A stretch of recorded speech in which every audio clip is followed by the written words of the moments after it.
Annyeonghaseyo! Welcome to Afternoona Delight, where Leah, Megan, and Amy, romance novelists and your K-romance guides.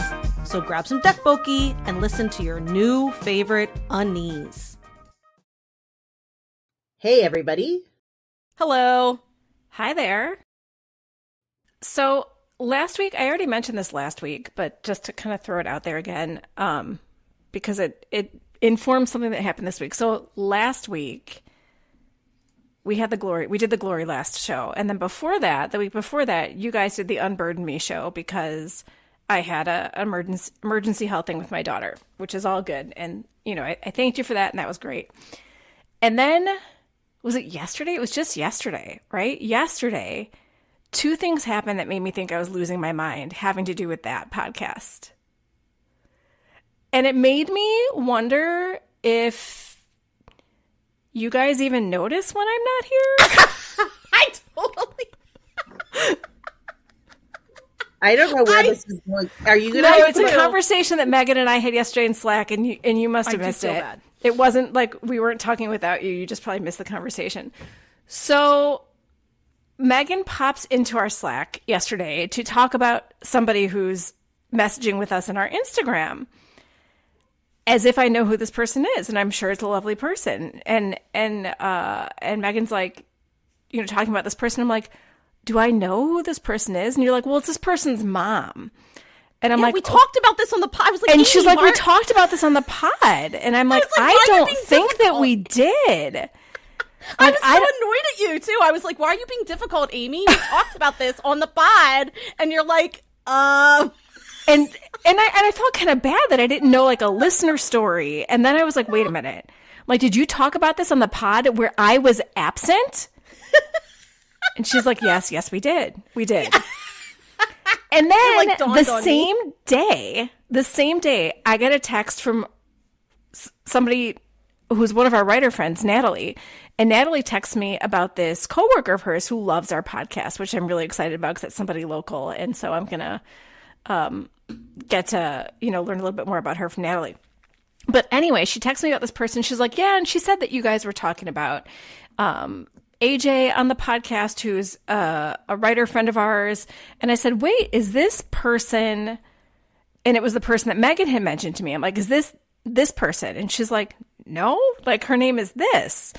And I was like, I don't understand. How does she know about AJ? And she's like, no, you were talking about AJ on the pod. I'm like, I swear to God, I never talked about our friend AJ on the pod. And then I said, oh my God. And Natalie doesn't listen to our podcast. Love Natalie, but she's not a K-drama person yet. I'll convert her. But Natalie doesn't listen to the podcast. So she was like, Amy, what the fuck is wrong with you? Like, you talked about this person on your podcast. And I was like, I don't know what you're talking about because you're talking about an episode where I was absent. And Megan did this to me today too. What's the TLDR to this? The TLDR is that Megan talked about something that happened on the pod where I was absent and was annoyed with me that I didn't know what she was talking about. And to me, it just made me realize that you guys don't even know when I'm gone. That's the TLDR. Well, she was like, are you gaslighting me? I did feel bad because I was irritated at Amy. I'm like, why are you acting like you don't know what I'm talking about? And because Amy remembers everything. So I was like, I felt very gaslit. Yeah, I did. I know. I will say, I mean, sometimes we're obviously like really well prepared and we know what's going on. Other times, sometimes I do feel like we are bare knuckling everything. It's okay. Sometimes you just gotta grin and bear it, I guess. I don't know. That is me today. Yeah, all I know is that fuck cats, because I was like just going to be able to be perfectly on time to record tonight, and the cat Hail Married it out the door as I was opening it, like between my legs. I had to run through 4 different neighbors' yards, and like we're in like a suburban neighborhood where it's all gates and like big fences, so I'm like just busting into people's yards, like some I know, some I don't really, being like, I hope no one like shoots me basically for running around their yard trying to get my cat. And finally I just had to be like, you know what, you're all more important. Anyway, all that to say, thoughts and prayers to the cat. I've done my best. It just like it was like a movie. Like I'd like get up close to it, and then it would just like hork its body forward, so I couldn't catch it. And it's been raining really hard, so it's all muddy, and I'm like sliding around. This is the second time your cat's done this. Does it all the time. Oh my God, that's exhausting. Except like normally I can get it back, and today he just like it's muddy, so he could like be extra eluding because like I'm slipping and sliding through like we just had a hailstorm. So anyway. I like the cat, and I'm also going away at 6 a.m. tomorrow, so I'm feeling extra stressed because I can't really like leave. I don't want to like leave the cat like full stop. I'm not a monster. I don't want pets or like them particularly, but I also don't want them eaten horrifically. Right. Oh my God. But yeah, we're going to be leaving town at 6 a.m. tomorrow to go to LA to see Stray Kids. Hooray. Anyway, this is boring. Let's get to what we're talking about. I just want to say, I can't wait to hear about Stray Kids. I'm in a K-pop group on Facebook, and this one girl posted, and she was like, okay, so I have like United points or whatever. She's like, am I crazy for wanting to just like fly to LA for one day to see Stray Kids and fly back the next day? And all the comments are like, of course that's not crazy. They're so fun. Speaking of gaslighting, I guess that's something that... that anti-heroes do. And so today we are talking about anti-heroes and heroines, which I'm really excited about because I think this is a fun topic. I don't even know who put this on the schedule. I was just like, oh, well, this is a fun topic. I think Leah did. Yeah, because it wasn't me. Yeah. Well, it's a great... Oh, well, I'm proud of myself. Yeah, I mean, it's a great topic, and K-drama is rife with them. So first, let it explain what a anti-hero or heroine is. Basically, they are a character that lacks the traits that an audience typically associates with a hero. So they may be morally ambiguous, they could do the wrong things, but for valid reasons, or the right things for wrong reasons. But they have the audience rooting for them anyway. And for the sake of brevity, like we are going to use the term anti-heroes, because it's a lot to say anti-heroes and heroines throughout the whole thing. Hey, Taylor Swift calls herself an anti-hero. Yeah, we are talking about all genders in this discussion. So I just want to put that out there. I'm tired. I don't want to have to say anti-hero and heroine the whole time. No.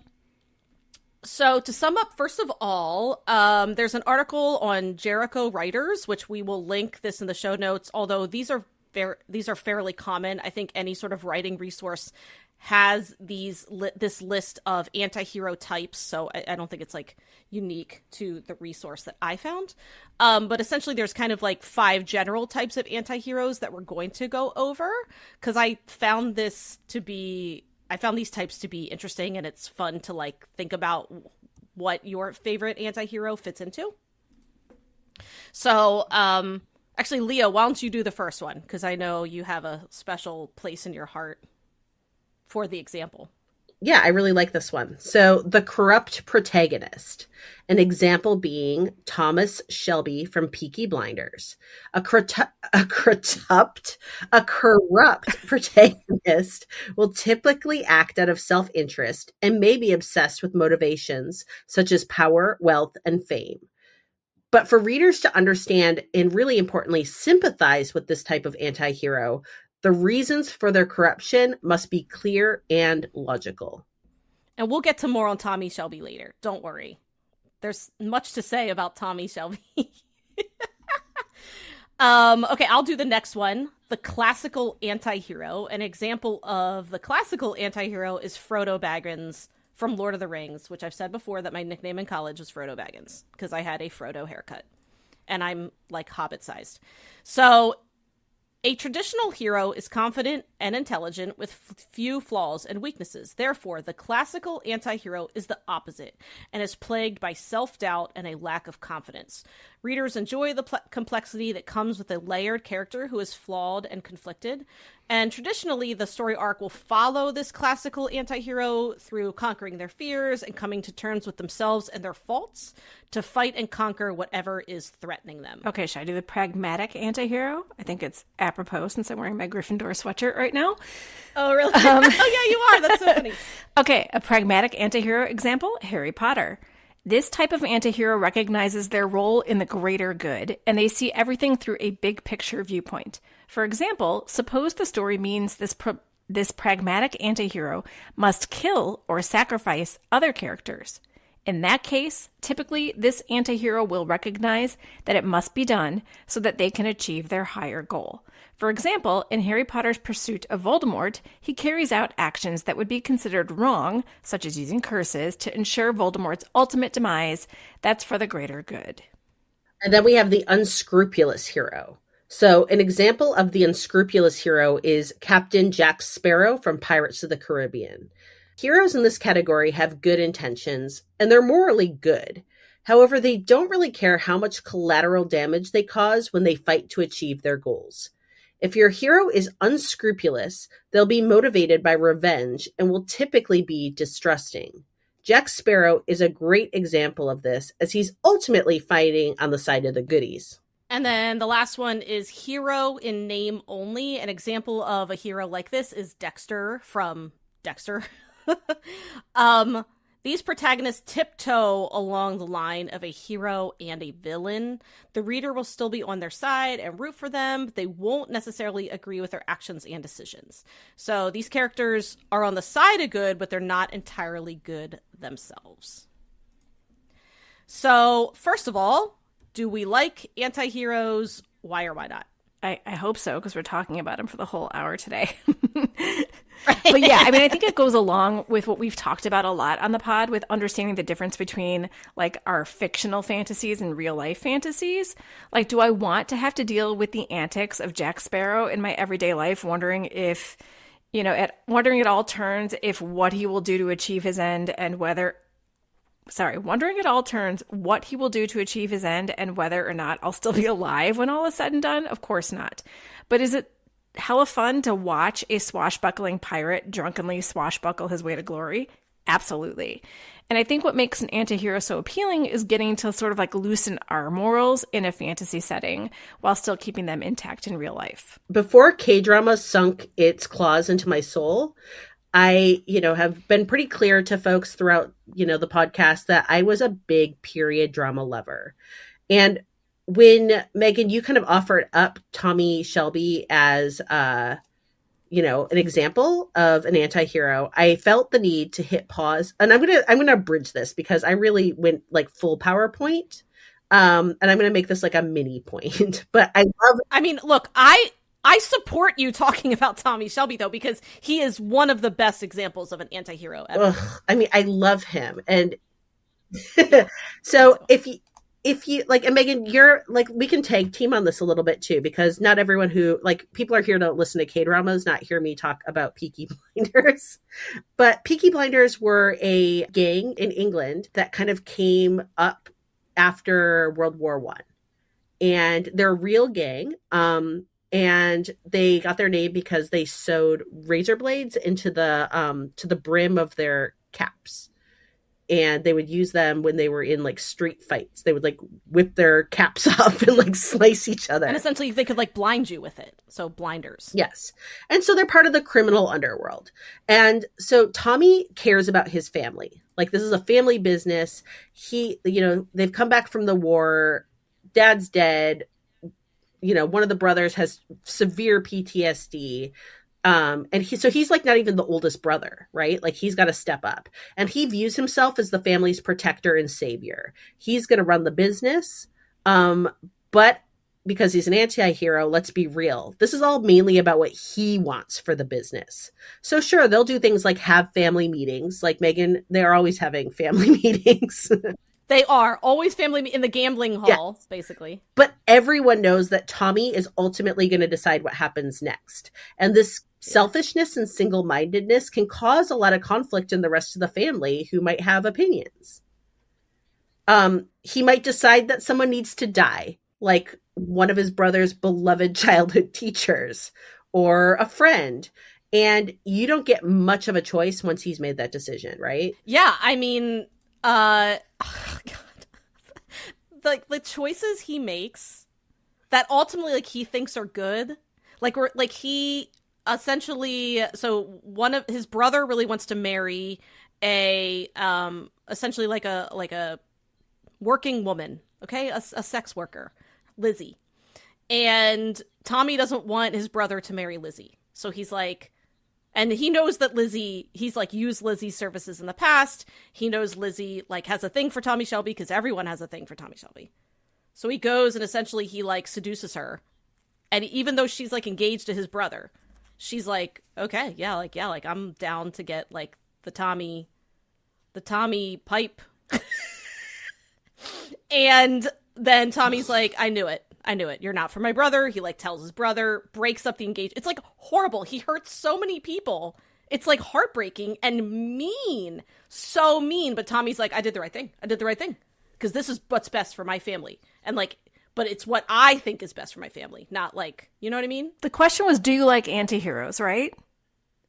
We're going to talk about them a little bit more, Amy. Okay, just, we got a tight hour here, so just letting you two know. But we're going off about Tommy Shelby because he's great.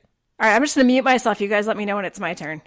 So the thing is that he's a tactical genius. Like, he's not psychopathic. So the decisions cost him, but he's seeing the world as a chessboard and he's playing to win. He picks a course, he commits.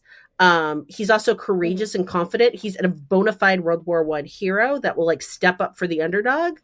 But he is going to hurt you if you get in his way. And he might love his first love. He might love his kids. He even loves his family. He also hurts the ones he loves over and over and over. So in a nutshell, with this type of anti-hero, you have a violent crime boss who's going to pursue power with a single-minded ambition, plotting his next move 4 steps in advance. Mm-hmm. And as a viewer, I'm ultimately cheering for him to win, even though his body count is truly disturbing. Absolutely. And another thing about him being an anti-hero... Wait, oh my God. I had a thought process and now I just forgot it. Would you like me to repeat what the question was? No. God. Look, Amy, I was also going to talk about Taboo and Tom Hardy getting incest. Oh my God. Tom Hardy. Hey, Tom Hardy is also kind of an anti-hero in Peaky Blinders. Yeah, he is. He's an anti-hero in a lot of things that he plays. Yeah, I can't remember what I was going to say now. If you ever want a quality, incest is not the way, and that's not the happy ending anyone deserves. But Taboo with Tom Hardy, anti-hero gold. So, yeah, I mean, as soon as I was doing the script and I saw that Tommy Shelby was an example, it took me back. I would say that show, Peaky Blinder, is one of the only shows other than Stranger Things that can move me like K-dramas. Peaky Blinders is truly one of a kind. So I'm glad that you mentioned him as a very good example of an anti-hero, because if y'all need another show to watch, it's that with a good anti-hero. And yeah, I mean, I love anti-heroes, and for me it's kind of like what Amy said, that I separate fact from fiction, because most anti-heroes are obviously giant red flags in real life. If I met Tommy Shelby in real life, in my present day life, you'd be like, come on. You'd be like, come on. Take off those shoes, Tommy. Tommy, you can smoke the whole time. Oh my God, he does so much smoking. And that sun tattoo on his chest. Oh, Cillian Murphy kills me. Anyway. But I think that's what I love about... I wanted everyone to know how much Amy is dying at the moment. I have nothing against Peaky Blinders. She hates this. We've got 30 minutes left, so we're not usually on a tight schedule, but today we are because we have our live after. So I know. It's fine. But it's, for me, anti-heroes, it's like a fantasy basically to see an anti-hero become an unlikely hero. It's a total fantasy for me. And it's okay to like them because they're not real. Right. Yeah, exactly. Like Tommy Shelby. Although, well, whatever. You can like him anyway. Okay, so have any of us written an anti-hero in our books? Not in anything that I have published, but Leah and I wrote a Gaston story after the live action Beauty and the Beast came out. And we kind of... Geniuses is what we thought. Yes, we did. We fell hard for Gaston in the live action Beauty and the Beast.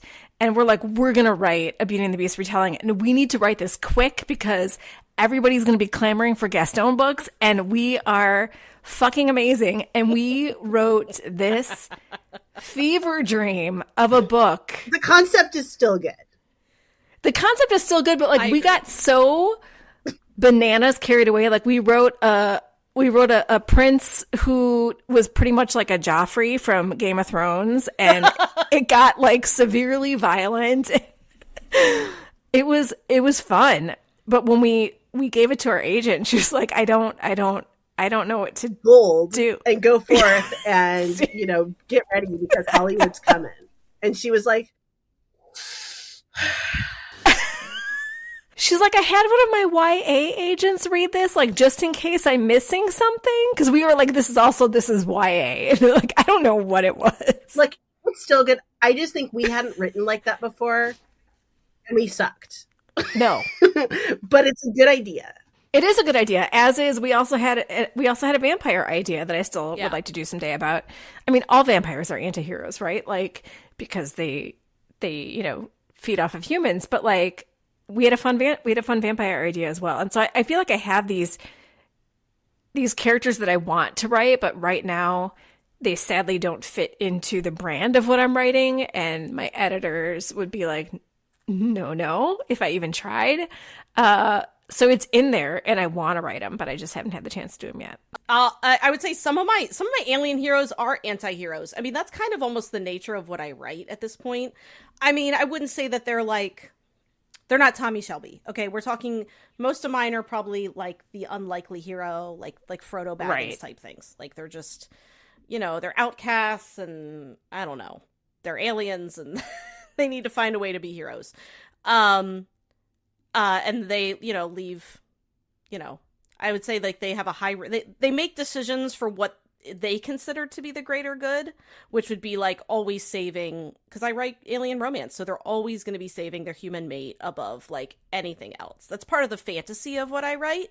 So it kind of lends itself to writing heroes. I mean, it's a lot of fun, but it's also complete fantastical fiction.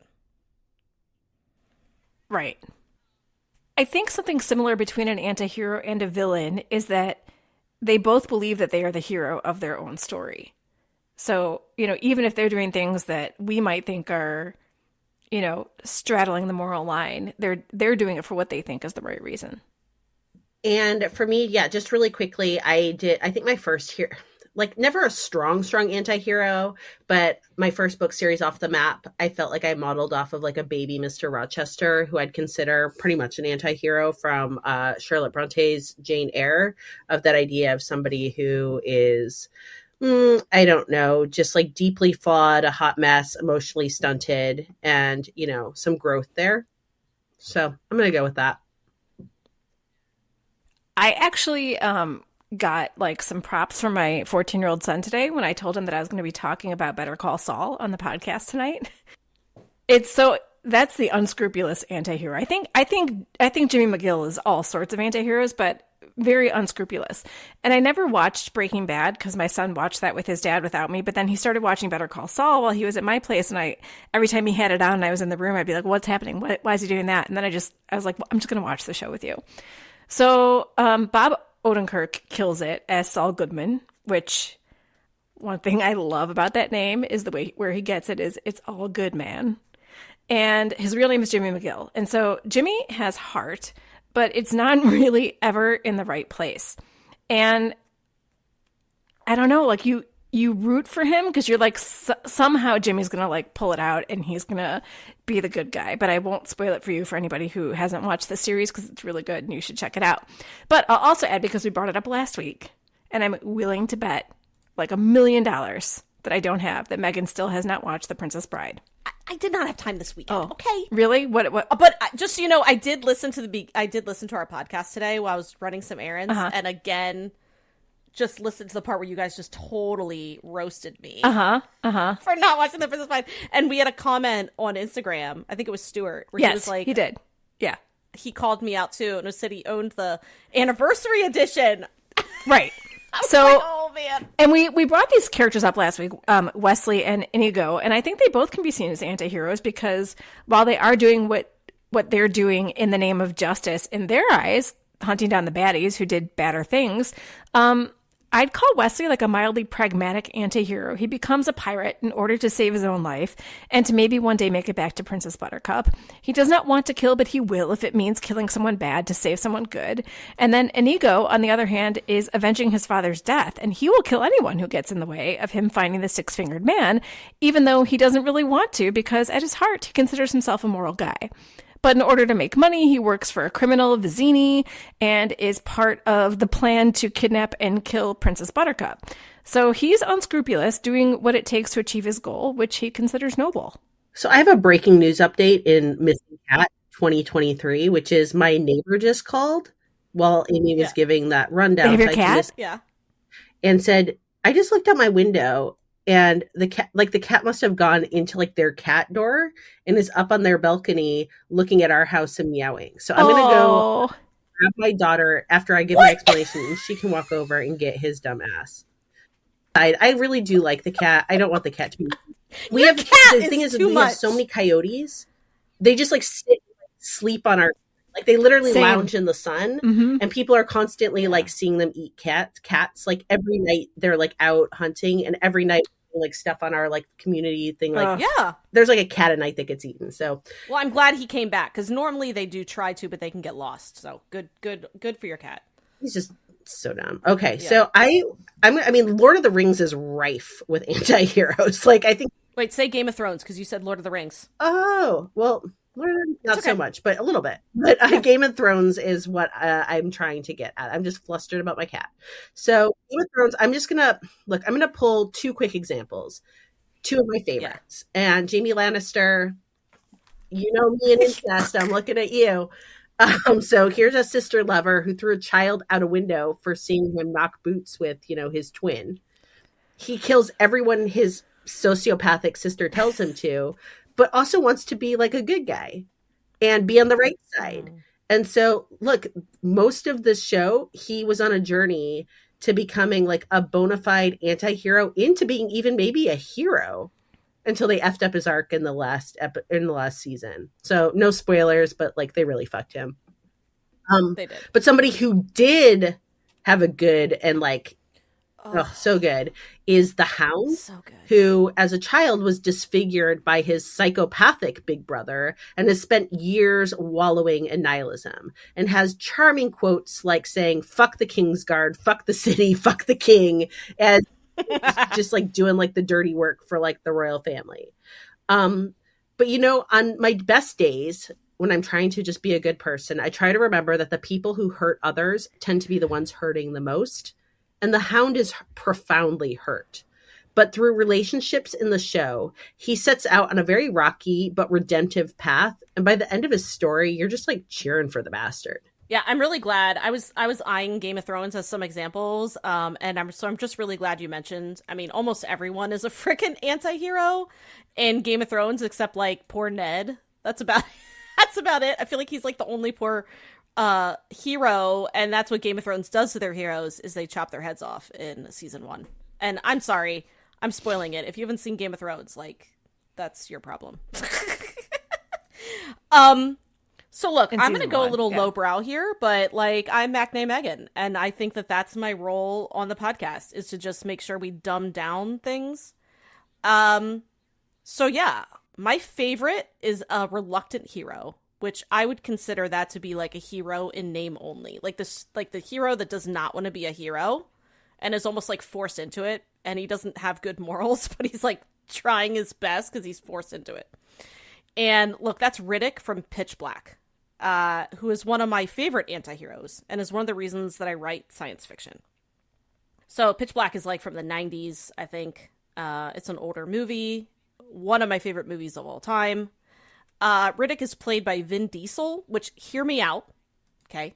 It's in his earlier years before he got... I'm going to be like Amy. I'm just going to sit this explanation out. Yeah, I know. I told you, I'm going... you know what? You guys went all, like, super fancy.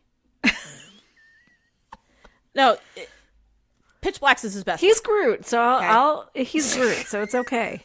Vin Diesel is Groot? He's Groot. No. I see it. Wait. No way. What? Yeah. I had no idea. Vin Diesel is the voice of Groot. Amy's checking, but I know that for a fact as well. Yeah, he's Groot. I mean, I guess I like him a little bit better. Yeah. Sorry, Vin Diesel. No, but I feel gaslit Yeah. again. And I'm like, am I? Yeah, he is. No, Vin Diesel is very weird in real life, so I will accept that. But anyway, this futuristic science fiction movie is just such a well-written setup. Like, I don't know how else to explain, like, just a simple movie, basically, but it's so good. So it's with a deadly ex-convict antihero. So later movies in this franchise explore more lore, which actually is fun, but I like Pitch Black because it's simple, and so therefore, to me, it's the best in the franchise. And if you haven't seen it, the setup is this. A spaceship carrying passengers and Riddick, who is a former soldier and mercenary turned like criminal and murderer, crashes on an unknown planet, and there they learn that every 22 years, the planet experiences a total eclipse. And when that happens, these light-sensitive, deadly monster aliens, they're like bird things that can just like chop off your head in no time. They emerge from underground and they'll eat anything on the surface. It's basically like when they feed is like every 22 years. And they like just soar into the air in this like black cloud. It's so freaking cool. And of course that eclipse is going to happen right now when they crash their spaceship.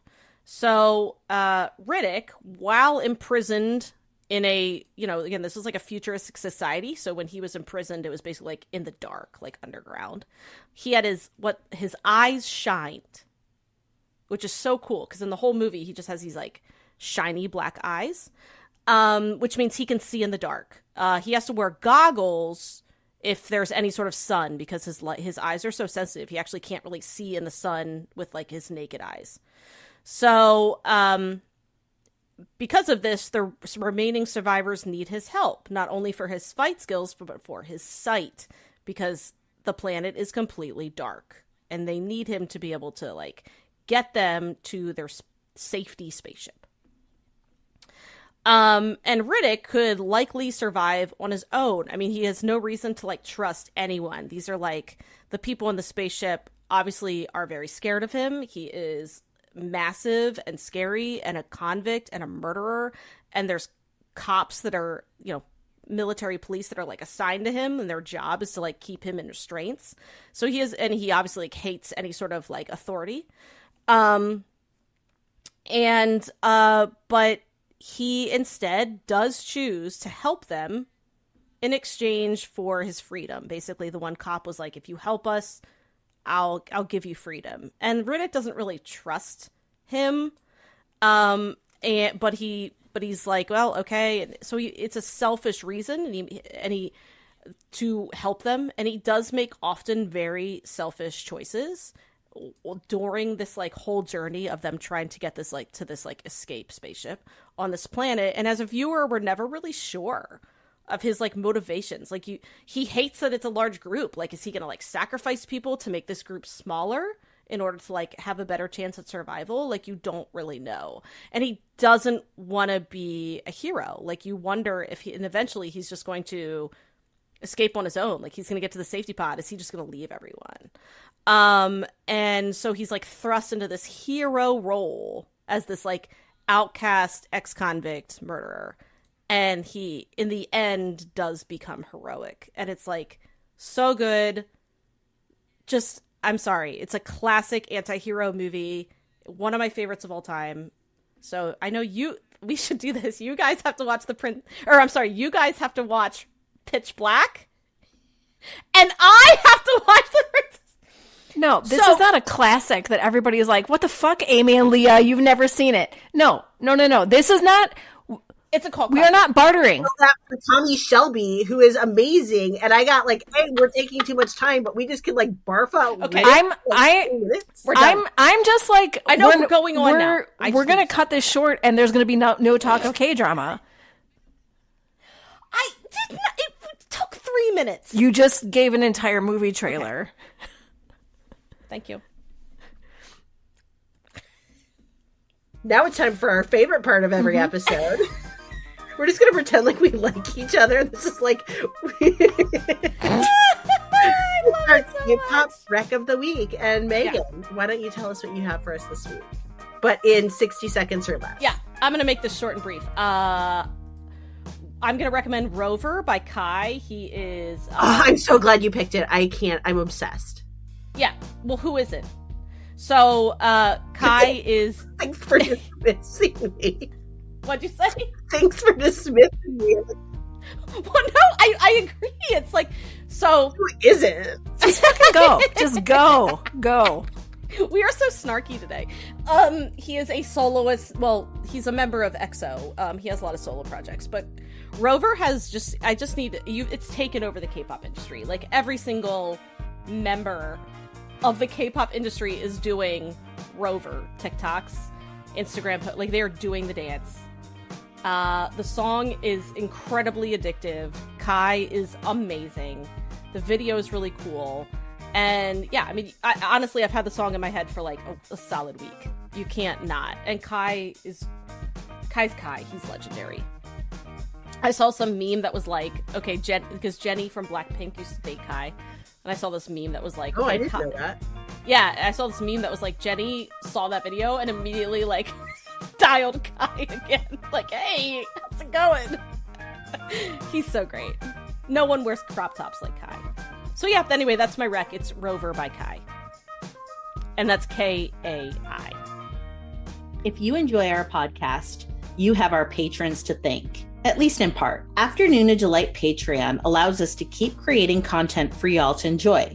Thank you so much to everyone who is supporting us there. And not to brag, but our Patreon community is pretty awesome. And you can join at a tier that feels good to you. Gain access to fun perks like K-drama posts, monthly Patreon-only bonus podcasts, and even a live K-drama support group on Zoom. Because we know firsthand what it's like to have no one to talk to about those crazy plot twists, amazing characters, and all those feelings. And look, no one should have to walk that walk alone. So learn more by visiting afternoonadelight.com. That's www.afternoonadelight.com. And hey, while you're on the website, you can check out Afternoona Delight podcast merch, find links to book recommendations, bop along to our K-pop recs, glow up your skin with K-merch recs, find all of our social media, and a link to our email so you can send us recommendations or feedback. And hey, while you're at it, why don't you pop over to Spotify or Apple Podcasts and leave us a 5-star review? It really helps with our discoverability. 감사합니다. So what kinds of things do you both like to do when you drive? Pay attention to the road? Is this a trick question? All right, how about when you fold laundry? Why am I folding laundry in this scenario? Read, friends. I was trying to get you to say read. You could just ask us if we like to read when we drive, or... Wait, how are you reading when you're driving? With Audible. You know, our sponsor, who is the leading creator and provider of premium audio storytelling, enriching the lives of millions of listeners every day. I listen to audiobooks on my commute to work, in the car. Oh yeah, I totally do that. I love my Audible subscription. Then why'd you leave me hanging with the whole driving thing? Forget it. It's not important. What is important is that now our listeners can get a 30-day free trial of Audible Premium Plus from Afternoona Delight. Do you know what they get with that free trial? Actually, I do. They get 1 audiobook credit, 2 if they are Prime members, which is good for any premium selection, and they get to keep that audiobook. They also get the whole Audible Plus catalog of podcasts like Afternoona Delight, audiobooks, guided wellness, and Audible originals. And with the Plus catalog, you can listen all you want, no credits needed. And Audible sends you a reminder email before your trial ends.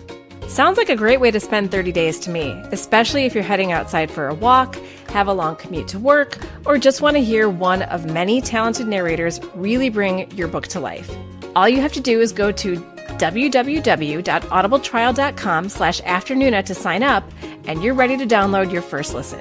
Enjoy! So, okay, let's move on to the K-drama portion of the podcast. Let's give some K-drama examples of each hero archetype. So, first of all, let's go with the corrupt protagonist. So just to remind everyone, that's like the Tommy Shelby type. They act out of self-interest and might be obsessed with motivations such as power, wealth, and fame. So I had Bong Sang-pil from Lawless Lawyer. And I also kind of felt that Dong-eun from The Glory fell under this. Well, she was not under, she was not wanting fame or anything like that.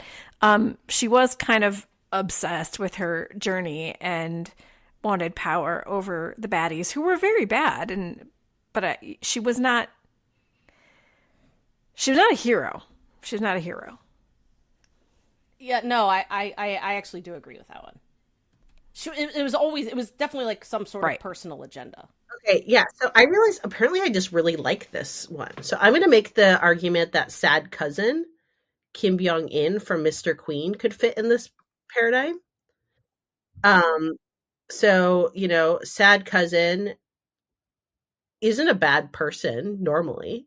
He'd probably be quite nice, but love makes people do all sorts of crazy things. And when you're not picked to be the special person, but you think that you have the right answer and you have the right reason why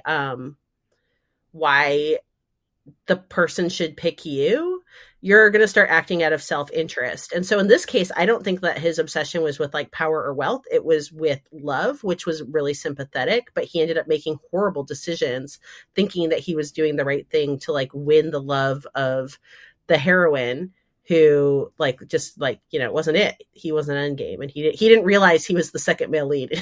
He thought he was the male lead.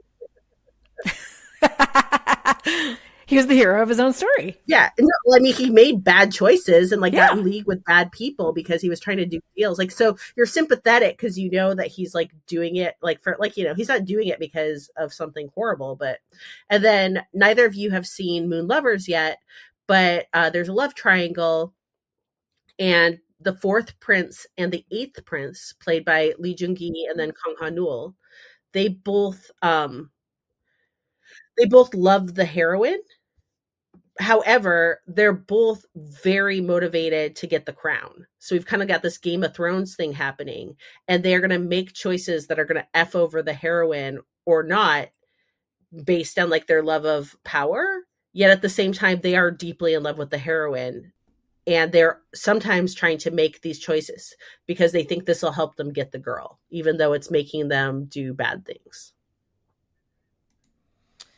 I chose Do Bae-man from Military Prosecutor Doberman because definitely at the beginning he is extremely corrupted by money, by greed. He just wants kind of money, he wants recognition, and he does really shitty things. You're actually not super sympathetic to him. So I would say at the beginning he's more of the anti-hero, but he turns into a good hero. And I do want to shout out our Instagram I asked on Instagram about people's favorite anti-heroes, and they gave so many good examples, so thank you. Okay, so the next one is the classical anti-hero. So that was the Frodo Baggins. It's just basically you don't have traits that you normally would.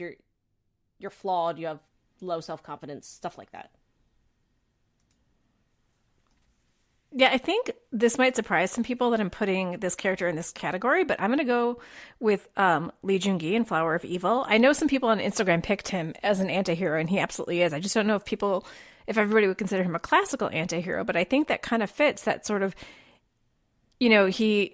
his exterior persona is one thing and his interior is another. And at first we think he's a straight villain, but the more we learn about him, the more we see what his character has been grappling with for years and how he grows into someone entirely different. But I can't really say anything. I always want to talk about this drama and always cannot do so in detail because spoilers, and I would never want to ruin this drama for anyone because it's still one of my top 5. But if you know, you know. And thank you to Instagram followers who did list him because you get it. So, sorry, Megan, I took healer. No, that's fine. But, somebody who, while is very competent and sympathetic, we see that like at their core, they are not good with like people, the world. That links to me to like self-doubt and confidence, which is why you build an elaborate lair that you live in alone with like videos of your dream to go to an island. And so the whole joy of Healer is you're watching them move from like this place of isolation where they're kind of in the morally gray career business of, kind of doing the wrong thing, being willing to do kind of anything for money except murder, to realizing that they, through the transformational power of love, becoming like this whole person that's able and confident to like reach for a future that before they didn't have the wherewithal to go for. Yeah, I mean, I actually completely agree with that. I think that this hero is the one who is like, they don't see themselves as a hero. You know what I mean? And I chose Kong Do from Rain or Shine. And it was funny because I didn't really think of him as a anti-hero, but then Instagram mentioned him. Several people did. And I was like, wait a minute, he definitely is. And he fits this because he sees himself as extremely flawed, extremely damaged. He absolutely does not see himself as a hero or someone that can stand up for anyone else. And in the end, this isn't a spoiler. I mean, it's just that like the Rain or Shine is literally his journey almost to like becoming someone who is heroic, and not necessarily in like an action sense, but understanding that he can be a hero to someone else. He can be someone else's special person. Okay, and the next is the pragmatic hero, and so that was the one that's like Harry Potter. Essentially greater good kind of thing. But they have to do things that aren't always great. Right. So I chose Park Seo-hee from Itaewon Class, and here's the thing. When I watch this drama, I don't think of him as an anti-hero, but obviously somebody who's like, got a 15-year-long game of revenge has some anti-hero tendencies. But I do think that he has this sort of big picture, goal of not just like exacting, vengeance for, his father's death, but he wants to like, rid society of this horrible family, who's super unscrupulous and, very villainous. And it was a lot of fun to watch. But here's the thing, like, he wants to take down the baddies who are actually bad, but he does leave some emotional collateral damage in his wake. Except I think that he's so good that he makes up for it in my mind. So maybe to me, he's just a hero, but I love him. And, so there. But he's definitely an anti-hero because he's got some personal, vendetta going on here. And, that's kind of like his tunnel vision of it. He's got this big picture and he kind of hurts some people in the process, but I do think he makes amends for it. By saying more than just Saranghae. And then I'm going to go for Ji-woo, played by Han So-hee from My Name. I feel like, this person is out to figure out who killed their father, and have revenge. But to do that, they have to like join the underworld, and like she joins like a crime syndicate and has to pretend like she's one of them. But in doing that, you have to also kind of like corrupt yourself a bit because you have to look like you're part of the baddies. So they're not like naturally seeking that out, but they actually have to like join this like pretty bad organization in order to look like they're one of them, so they can therefore like get their revenge. Yeah, she's one of my favorite anti-heroes, to be honest. Actually, sometimes like I look back and think about My Name, and I'm like, that was truly a fantastic drama. One of the best revenge dramas. Okay, I was going to say real quick, I feel like for pragmatic anti-hero, maybe I'm recommending another Itaewon Class, but I feel like Kim Da-mi from Itaewon Class was like that. She was definitely willing to like throw people under the bus, and I do think she believed in Park Seo-hee's like greater good mission. I do think she had like less morals than him, and he like took her to task a few times. I thought someone actually mentioned her as an anti-hero on Instagram, and that was one I hadn't thought of, and I really liked that one. Yeah, and so unscrupulous hero. So this was like the Jack That's a good one. Sparrow. So they have good intentions, but a lot of collateral damage. And I will say for a lot of these, like, look, nothing's cut and dry. Like we're kind of putting people into boxes that maybe don't fit in boxes, but it's still fun to like discuss. I'm just going to say pretty much everyone in Little Women who wasn't a villain is an unscrupulous anti-hero. At first I was like, Kim Go-eun as Owen Ju. Then I'm like, Wee Ha-joon is Choi Do-il. Then I'm like, well, pretty much everybody who's a hero is a unscrupulous anti-hero. So I'm going to give a shout out to E-Rang from Tale the Night's Guild, who, look, he's a good little buddy. And like, you know, at the end of the day, like I want him to be on my team, but he's also a nine-tailed fox who eats people's livers and does horrible things to them. So I don't know, you know, I'm conflicted because I love him biblically and spiritually. And, you know, I mean, in real life, there'd be some red flags. agree. And then hero in name only. So this was the one that kind of toes the line between hero and villain. Yeah, I went with Ko Moon Young from It's Okay to Not Be Okay. Like, especially in the beginning, before you know any of her deep, deep, deep emotional boo-boos. She has a fabulous wardrobe, and there are little snippets where you can see that she is on the side of good, but she's pretty ruthless and horrible to everyone around her, even violent. Yet, because you know that there's good in her somewhere deep down, you root for her. Or you root for her just because she is a badass walking id that none of us could ever be in real life. I mean, that's exactly my answer, so I'm just going to say cosign. And so I really do want to shout out someone that I just saw in Unlock My Boss, who is such a fantastic anti-hero. They called him Moppy, or Mappy, which is M-A-P-I. He is this like former boxer who has been betrayed by everyone. He is the coach from Fight for My Way. So if you remember the coach from Fight for My Way, he starts out the drama, you like absolutely hate him, but then he turns into this like heartbreaking anti-hero. Oh my God. Just everything about his character was so good. I know I talked about Unlock My Boss on Instagram, but I just want to give another shout out that it was a hidden gem for me. I always think that you're saying unlock my box. Oh, Unlock My Boss. Sorry. B-O-S-S. B-O-S-S. So if we're going to talk about heroes and anti-heroes, we should also talk about villains, because nothing makes a good hero like a good villain. The difference between an anti-hero and a villain is basically that the villain is the opposite of the hero and isn't working on the side of the good. They are actively throwing obstacles in our hero's way to achieving a goal. But as Amy said, a good villain always thinks that they're a hero in their eyes. So name a good villain that was a foil to an anti-hero. I'm going to go back to Itaewon Class and say Yoo Jae-myung as Jang Dae-hee in Itaewon Class.